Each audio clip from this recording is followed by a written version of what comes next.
ఒకవేళ గవర్నమెంట్ని మార్చాలి అనే ఎలక్షన్ వస్తే అప్పుడు ఓటింగ్ పర్సంటేజ్ పెరిగే అవకాశం ఉంది. అయినా కూడా పెరగదు, ఎందుకంటే హైదరాబాద్లో బయటికి రారు చదువుకున్న వాళ్ళంతా.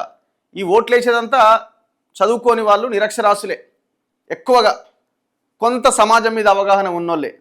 ఇక ఇంట్లో కూర్చొని నువ్వు అజ్జయ్ నువ్వు ఇజ్జయ్ అంటూ ఉంటాడు చూసినావు, వాడు ఓటు కూడా వేయడు, మనకు ఓటు కూడా ఉండదు.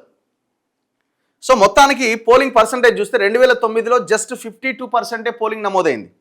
2014 ఎలక్షన్లో జస్ట్ 50% నమోదైంది. 2018లో 45% నమోదైంది. అంటే కనీసం 50% మంది కూడా బయటకు వచ్చి ఓటేయలే.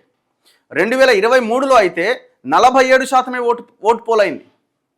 అంటే 4 లక్షల మంది ఓటర్లు ఉంటే 2 లక్షల మంది బయటకు వచ్చారు. 2 లక్షల మంది కూడా రాలే. చూడండి ఎంత భయంకరంగా ఉందో.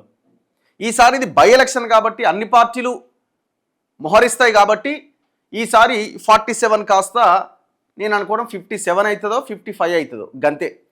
ఓ 5 to 10% పెరగడానికి అవకాశం ఉంటుంది.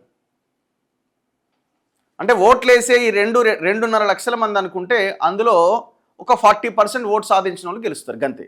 ఒక 70-80 వేల ఓట్లు వస్తే ఆయన విజయం సాధించినట్టే.